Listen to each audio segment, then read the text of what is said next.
So I will talk about the analysis that I've done in the last, when I was in Moulmdjian in France, together with Simone. So most of you have worked with him too, so I don't think there's introductions needed.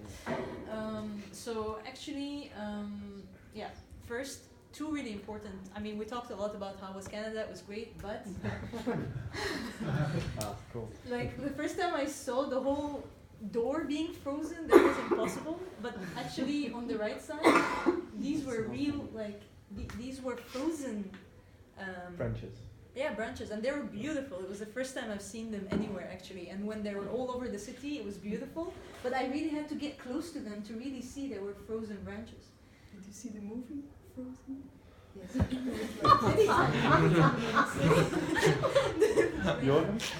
And finally, which was crazy, there was also fresh snow in April, which was to me really crazy. That happened here as well a few years ago. It's Really? not that crazy, yeah. But a few years ago it was snowing in April. Okay. 1st of May it snowed here in Belgium near them as well. Oh, okay, so, but to me I had a very long winter. But anyway, And in those were January just it's minus small 35. You disclaimers. should be more attentive to the weather here. I should be more integrated, right? So going back to the work, here in the last year I collected some data with persons with MS, and what we actually did, it was different sessions, but I will only specifically talk about one session. In this one session we had persons walking to 6 different tempo. So at their baseline tempo, that's a 0%, and then a 2, 4, 6, 8, 10. So if they have a steps per minute of 100, so they walk to tempi of 102, 104, 106, 108, 110, and they were randomized. So we didn't increment them, they were randomized. So they walked to 6 different tempi to music. It was individualized music, so one genre they had to choose. So genres were different also within subjects, as well as 6 different sessions to metronomes. Now here we found really interesting results, etc. Etc. We also looked at the gate, but what we had with the gate was we had sensors. We used EDM sensors, and what I was lacking with these sensors was the quality of the movement, which I saw patients were walking differently, but I could not yet measure it. So we thought, okay, how can we do this? And after talking to Simone, actually at your defense, yes, it was funny enough.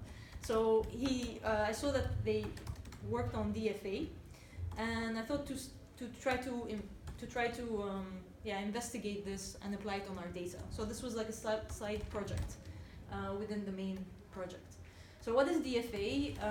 It's Detrended fluctuation analysis. It's a method to analyze dynamic non-stationary time series. So actually, this was I think it was in 1994 where they came up with the whole with this, because they wanted to look into non-stationary data, and gate data is a good example of that as well. And this method has also been used a lot in physiological measures, so heartbeats. In the cardiology, they have used this data to diagnose, like more diagnostics and things like that. But I don't have that much expertise in that, of course, and this is new for me too. So how do we calculate it? First of all, well, how do we calculate it? We needed a continuous step recording, and this continuous is really important. Sorry.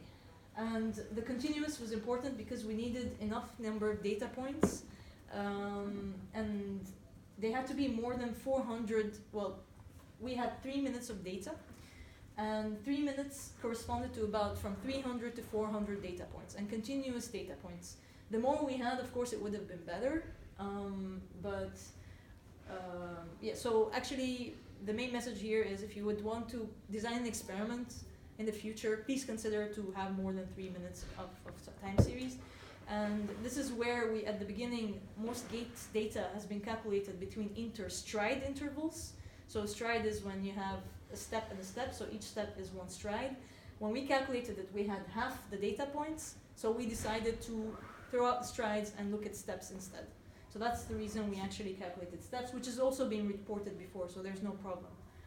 Secondly, the continuous time series is important in the sense of what you want to use as sensors.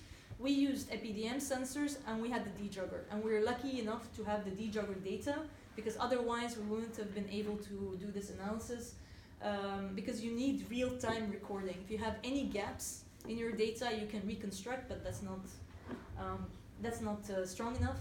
However, there has been people who reported on having multiple trials of exactly the same task. It's important, and you can stitch the trials up together to have a longer time point series. So that's possible, but well, not advised. What kind of sensors did you use?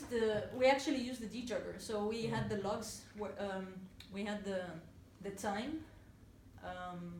of each steps taken, and then basically we calculated the interstep intervals, and that's the data that we use. But So by continuous, you just mean the concatenation of discrete events over time. Over time, yes. Yeah. Yeah, so without gaps in your Without data gaps in the stream, data. that's what you mean. It's not that you mean the entire accelerator. No, sorry, no. Continuous data points over time. So yes, so and then we applied the DFA. It's a form. It's not autocorrelation. It's a form of autocorrelation where you have you set a predetermined window. For us, we were lucky enough to have previous scripts to look at, so we used Simone had expertise in that, so we used that. And what you get out of it is this exponent alpha. And with this exponent alpha, just to interpret it, you have a number from 0 to you can have up to 1 and even higher. And if you have an alpha of 0.5 or below, this represents an anti-persistent behavior. So this means that if we're talking about gates, that your steps, so your step 1 to step 2 to step 3 to step 4, the time period between them is at random. But if you have an alpha between 0 to 1, it means that you're going back to randomness, to less random. So there's some predictable pattern in your gate, and this is what is called what's called long-range correlation. So actually, as healthy adults, we have a long-range correlation of about 0.8. So that's our it's about 1 over F noise, pink noise. So that's the same. 1 over F noise. So that's the pattern that we have. If you go above 1, you go towards Brownian noise, and here you have highly persistent that you don't want either. So you actually want to be, or your gate, we want to be between 0.5 and 1. And what's the significance of that? Well, as you can see, the older adults, this persistency drops. And I found one paper on persons with MS as well. Their persistency drops, as well as Parkinson's disease, the persistency drops. And the reason for that, I'm going to come back to the theoretical background of the chaos theory, etc. So these were just examples of some of the interstep intervals in our data. So for example, you had, so with the yellow, this was, for example, alpha above 1. I don't think you can see it clearly here, but, we'll just do that. Okay, the significance of this is, as I mentioned before, with this data, similarly to when they use it in heart diseases, you can differentiate between, for example, fallers and non-fallers by the alpha. So this is a good way of a predictive risk factor analysis, etc. So as such, and what they say is, if you have a good system, you have a complex system. If you have a complex system, then you are able to adapt because you have many.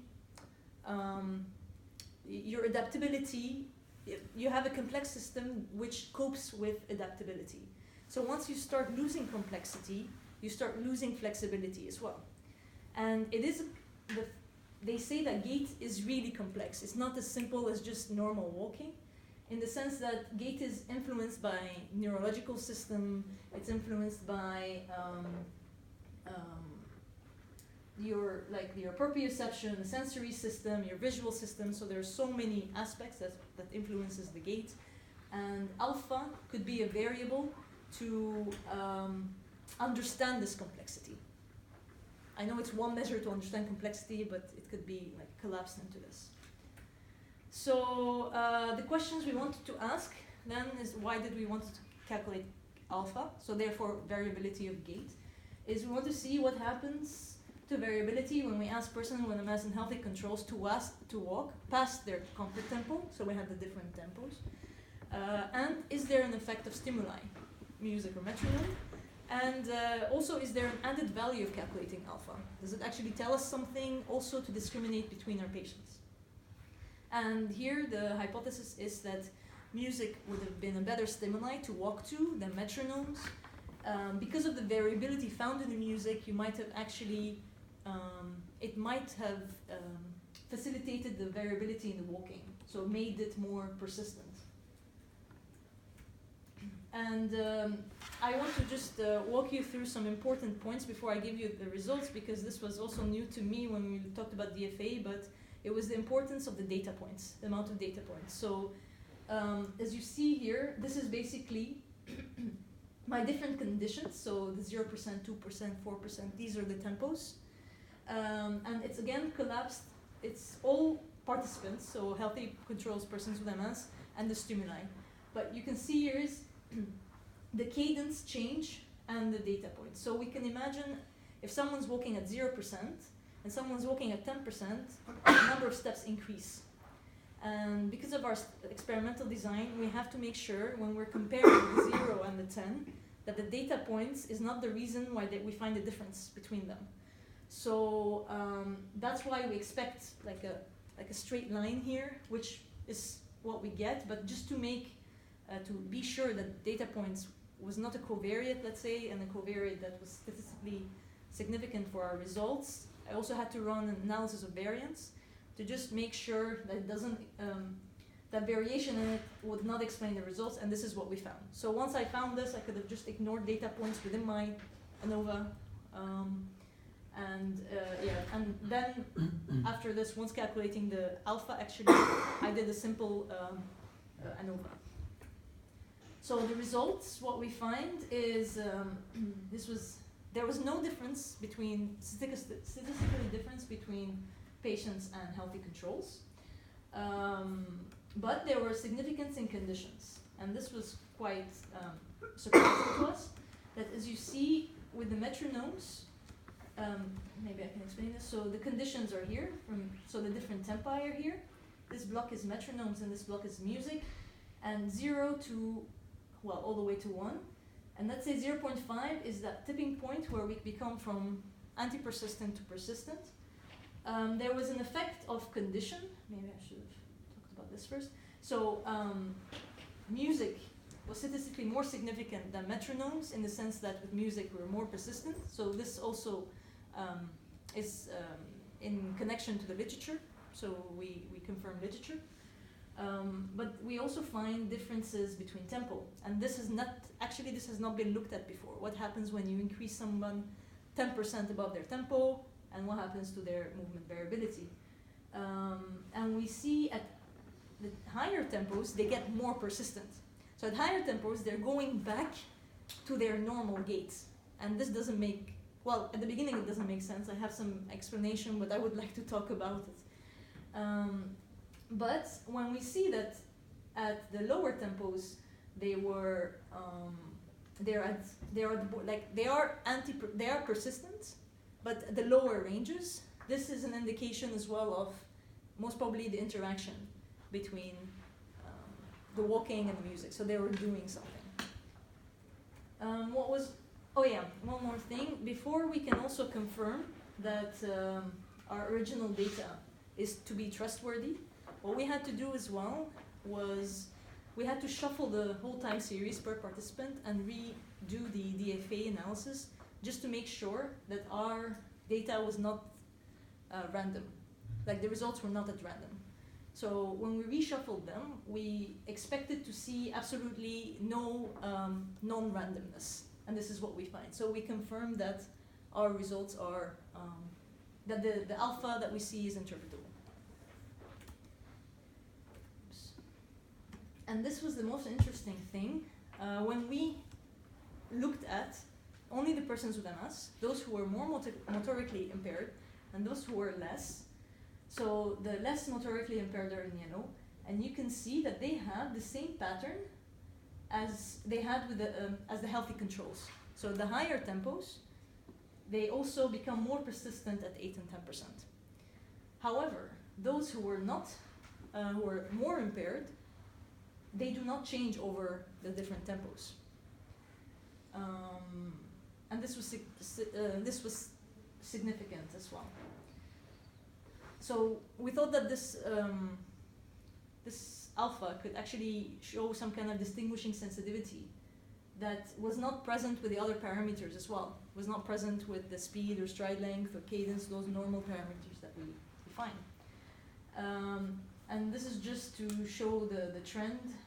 So the persons with MS here, with both stimuli are like nothing happens over time, while over the different tempo, while healthy controls and persons with MS who are low impaired have the same trend. And we also thought maybe this was one of the reasons was some people synchronized and some people didn't. But in fact, one second, I just want to show this.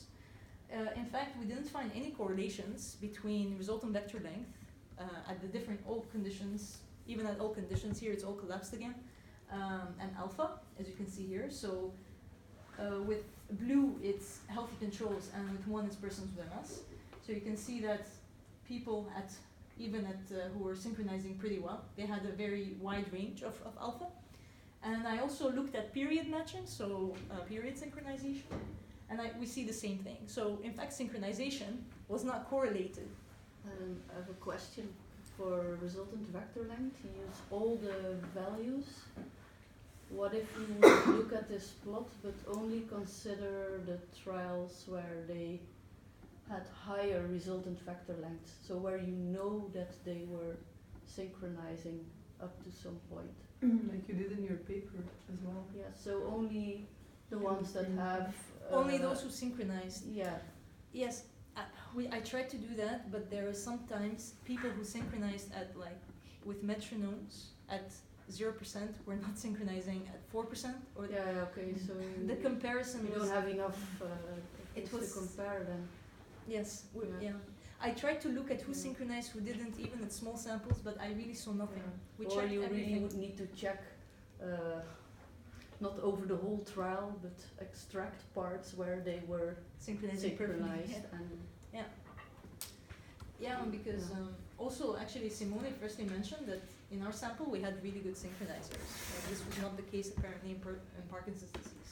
But it's the same data sets of the paper you already published, right? Yeah. I thought the levels were quite high there, Yeah. because we did something with running and they were a lot lower. I Yeah. did the same analysis as you did. So what is really happening? Perhaps I have to look into more, but at 0 to 6%, we have the results that we hypothesized and what we showed that the stimuli alters the gait pattern, and I think it indicates an interaction, and it will be interesting to see if we have an intervention of auditory motor coupling, if we were actually able to, like a pre-post measure, if we're able to get them to persistency afterwards. So this would be interesting. But the 8 to 10% is expected. And the more we thought about it, actually we were talking about this just yesterday, and with Simone we really thought that, okay, it's perceivable change. So the 10%, you really feel that the tempo is different, and therefore you have to react differently.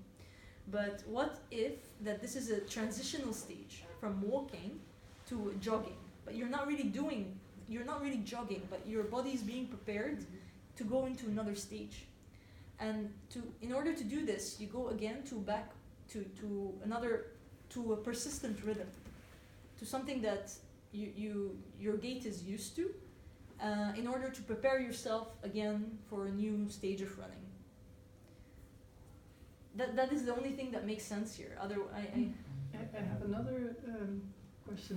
So the alpha, the higher it is, the less variable.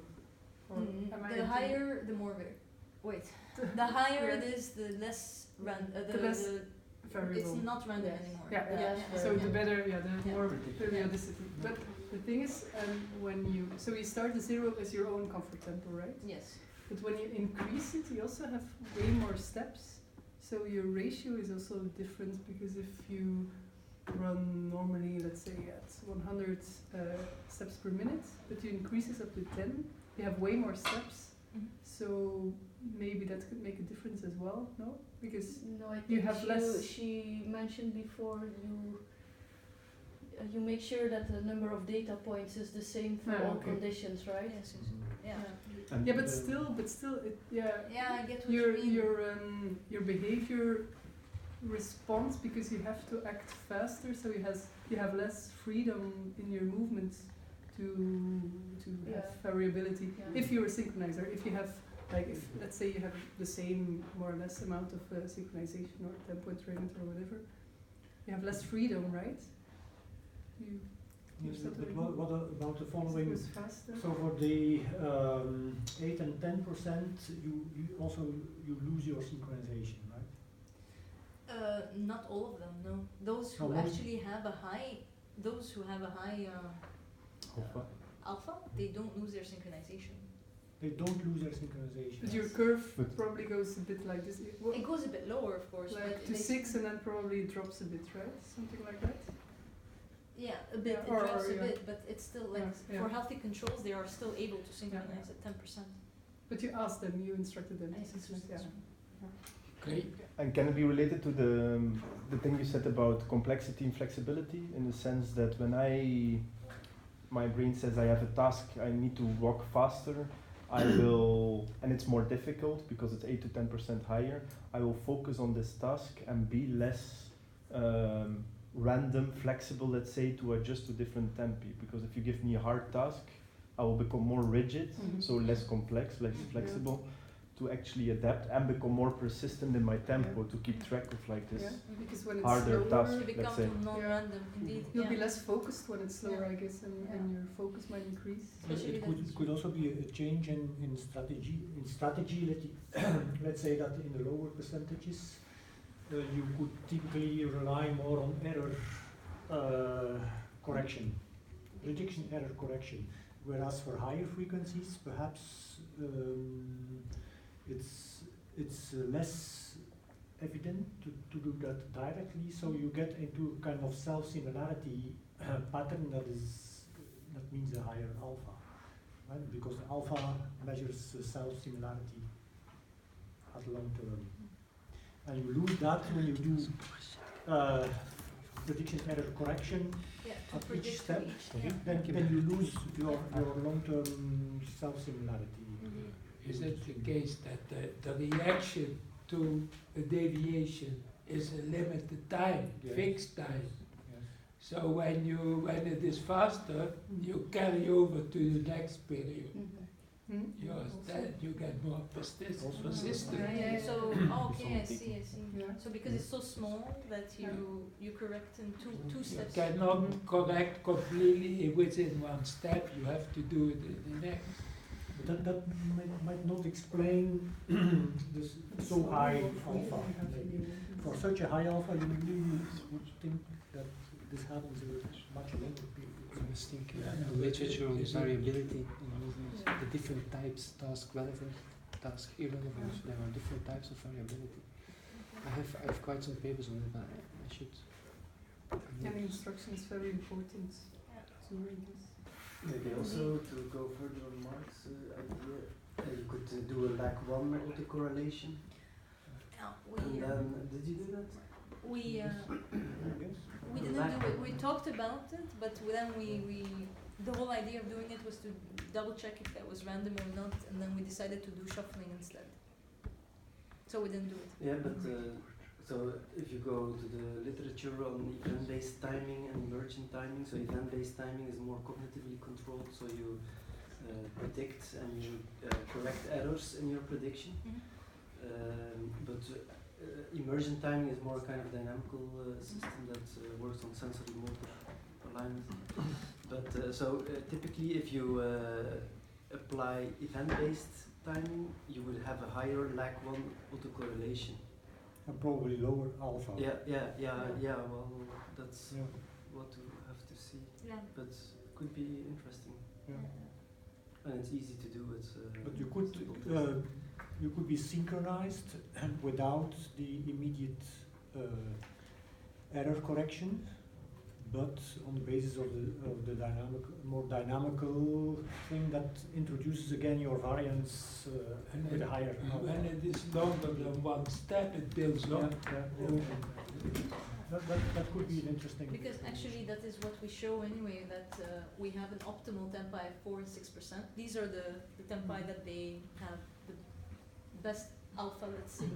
So the prediction would be if we do a lat -1, that it goes down for higher percentages. Yes. Yeah. And then we Good can, test. yeah, For the hypothesis. yes. Send me an email, I will send it to you. Thanks. It's David's movement systems as dynamical systems, and it's on different types of variability. It's quite interesting. Also compensatory. Compensatory. Send it also variability. to EPAM. Yes, okay. Yeah, it's really very interesting. It's about constraints, and you could actually look at the tempi as a kind of constraint to introduce. Yeah. And that has an effect on the variability. Yeah, I remember that you also have different effects, whether, for instance, you constrain people on tempo, or if you constrain them on speed. You get different types Yeah, of yeah, exactly. adaptability. Yeah, yeah. But yeah, it's nice to show that 10%, just to push people at higher, it's not beneficial. It's opposite than other pathologies, like in Parkinson's, where they actually promote 10% because of the freezing gait, while here it's more lower percentages. Yeah, that's it actually. Okay.